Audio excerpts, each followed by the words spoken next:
अजमा जरा फरमा दीजिएगा कि गवर्नर साहब ने तमाम जो है ABC बात की थी कि सारे ही हमने ऑप्शंस का इस्तेमाल करना है, और वो ABC तमाम ही ऑप्शंस का इस्तेमाल भी हो रहा है। मुझे तो कोई कासिम सूरी साहब जैसी कोई कार्रवाई भी यहाँ पे लग रही है। अब वो आर्टिकल 130 सेक्शन 7 के तहत आप एक सेशन नहीं बुला सकते, गवर्नर का इस्तेहकाक नहीं है। अब ये तमाम तरह जो लीगल मामलात हैं, आपको क्या लगता है इन पे क्या वर्किंग होगी? क्योंकि आज तो काफी आईनी और गैर आईनी पर बात भी हुई है और ये कहा जा रहा है कि ये हो ही नहीं सकता, गवर्नर साहब एक ऑलरेडी समन्ड सेशन को दोबारा समन नहीं कर सकते।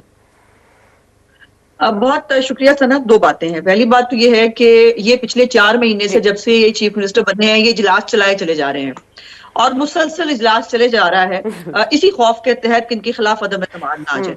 और अगर यही तरीकाकार है कि इजलास जो है वो चलता रहेगा तो अदम एतमाद की शिक तो फिर निकाल देनी चाहिए कॉन्स्टिट्यूशन के अंदर से। फिर आइन जो है उसके अंदर ये शिक रखी क्यों गई? बिकॉज इजलास खत्म नहीं करेंगे तो वो जाहिर है इजलास जो है वो उसके अंदर अदम एतमाद ये आने नहीं देंगे। अच्छा, इसमें दूसरी बात ये है कि जिसको मंजूर वट्टू वाले केस को जिसको उन्होंने रेफर किया है उसमें हालात और वाकयात कुछ और थे, ये टोटली डिफरेंट है। इसके अंदर असेंबली इजलास ऑलरेडी चल रहा है और हमारी असेंबली का जो रूल्स ऑफ प्रोसीजर है उसकी जो कायदा नंबर 22 शिक 7 है वो बड़ा क्लियरली कहती है कि स्पीकर जब एतमाद के वोट के लिए कहेगा तो वो साथ में डेट और टाइम भी बताएगा कि किस डेट और टाइम के ऊपर जो है ये इजलास होगा, और वो उन्होंने बताया है। और उसके आगे ही लिखा है कि अगर जो है वो किसी भी वजह से अगर चीफ मिनिस्टर साहब जो है वो वोट नहीं लेते तो समझा जाएगा कि उनके पास अथॉरिटी और एक्सरियत नहीं है and he ceases to be the chief minister. So कल ये he ceases to be the chief minister हो जाएंगे। सिंपल सी बात है।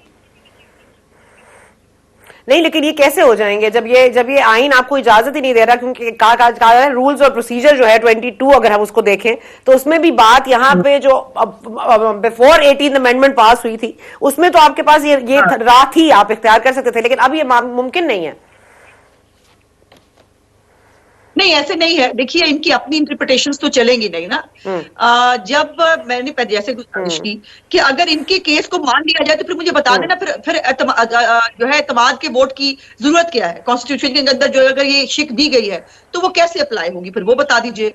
अगर ये इस बात के ऊपर मुसर है कि ये ऐसे हो सकता है तो फिर मुझे बता दीजिए कि गवर्नर एतमाद के वोट के लिए कब कहेगा। आप तो फिर देखे ना 4-4 5-5 साल असेंबली चलती रहने दें, अदम एतमाद आ ही नहीं सकती ना। जो है वो गवर्नर जो है वो एतमाद के वोट के लिए कह सकता है। ऐसे नहीं होता, मॉकरी ऑफ लॉ नहीं चलेगा और वो आप ये नहीं कर सकते। प्रॉब्लम ये है कि ये आपने बिल्कुल दुरुस्त कहा, कासिम सूरी पार्ट 2 चल रहा है और अब नया रोल जो है वो उसमें अब सुप्तान खान साहब का है। वो स्पीकर पंजाब असेंबली जो है वो पहले ही फेक स्पीकर है, गैर कानूनी स्पीकर है। पहले अपना आप तो देख लें। ये सीक्रेसी ऑफ बैलेट को जो है वो तहस नहस करके आए हुए हैं। इनका इलेक्शन जो है वो सीक्रेट बैलेट पे होना था। इन्होंने इनके इलेक्शन के अंदर बैलेट पेपर के ऊपर नंबर छापे गए। हम वो आज भी हाई कोर्ट के अंदर पेंडिंग पड़ा है वो मामला, उसको हाई कोर्ट सुनने के लिए तैयार नहीं है। तो जो खुद स्पीकर इलीगल है वो गवर्नर साहब के बुलाए हुए इकदाम को चैलेंज कैसे कर सकता है? सो ये इनके कहने से नहीं होगा और स्पीकर साहब के पास कोई ऑप्शन नहीं है कि किसी भी बहाने की वजह से अगर चीफ मिनिस्टर जो है वो वोट नहीं लेता तो वो चीफ मिनिस्टर नहीं रहेगा। और फिर बात यह है कि बहाना किस चीज का है? इनके ख्याल में इनके पास 190 मेंबर है ना। Speaker is the custodian of the house ना अजमा, बात तो सिंपल है। Speaker is the custodian of the house, वो अपना इस्तेहकाक इस्तेमाल करेगा because speaker is the custodian of the house. ये तो इससे तो कोई एतराज नहीं हो सकता ना। नहीं, लेकिन स्पीकर वो लेजिटिमेट स्पीकर भी तो हो ना। मेरी बहन, मैं यही तो गुजारिश कर रही हूँ कि वो स्पीकर जिसका इलेक्शन जो है सीक्रेट बैलेट से होना था वो दादागिरी के साथ वो ओपनली चोरी करके इलेक्शन आया है। कासिम सूरी जो था वो भी इलेक्शन चोरी करके आया था। ये जो इलेक्शन चोर होते हैं ना, इनको किसी सीट पे बिठा दो तो ये शाह से ज्यादा शाह के वफादार बन जाते हैं। और एक स्पीकर जो इलेक्शन चोरी करके आया है वो एक गवर्नर को जो वफाक की अलामत है उसको वो कह रहा है गैर आईनी काम करती है। मतलब कमाल है, जो खुद गैर आईनी स्पीकर है वो गवर्नर को गैर आईनी कह रहा है। तो इनके कहने से तो होता कुछ नहीं। स्पीकर गवर्नर साहब वही करेंगे जो उनमें आईने पाकिस्तान कहता है और आईने पाकिस्तान कहता है कि अगर वो वोट नहीं लेते तो वो चीफ मिनिस्टर नहीं रहेंगे। मैंने सिंपल कहा कि ये 190 मेंबर्स दिखा दें। देखिए, एक तरफ परवेज इलाही साहब सना उसने खुद कहा ना, उन्होंने कहा कि 99% लोग नहीं चाहते कि असेंबली तोड़ी जाए। व्हाट रिमेन्स लेफ्ट, पीछे क्या रह गया? जब 99% लोग असेंबली तोड़ना नहीं चाहते तो सिर्फ एक इमरान खान की वजह से असेंबली तोड़ दी जाए। और फिर यह है कि इसका मतलब यह है कि 99% लोग इनके साथ नहीं है। फिर इसका मतलब ये ना चीफ मिनिस्टर कह रहा है मैं नहीं करी, मेरी बात को छोड़े आप, मैं क्या कह रही हूँ। इनका चीफ मिनिस्टर ये कह रहा है, इनका चीफ मिनिस्टर ये कह रहा है कि बहुत सारी बातों पे आप ना जाए ना आजमा, बहुत चीफ मिनिस्टर साहब के पास रिकॉर्ड पे देखे ना, बहुत सारी चीजों पे ना जाए ना, वो जो कह रहे हैं वो कहाँ सच भी निकला है कहाँ नहीं निकला, जाना पड़ेगा ना। नहीं देखो असेंबली की सूरत हाल, वो चीफ मिनिस्टर है, असेंबली से वो पावर हासिल करता है, तो असेंबली की पावर की तो बात वो करेगा ना।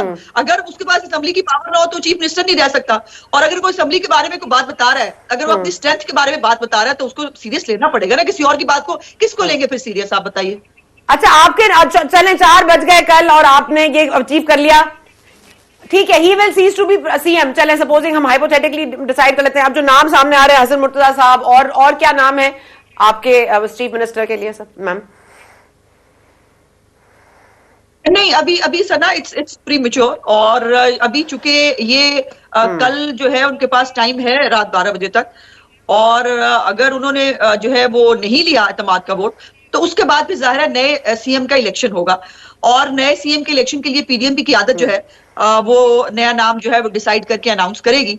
तो मेरा ख्याल है कि ये हमें तब तक पेंड कर देना चाहिए, ये लीडरशिप जो है वो डिसाइड करके बताएगी कि हमारा चीफ मिनिस्टर का कैंडिडेट कौन होगा।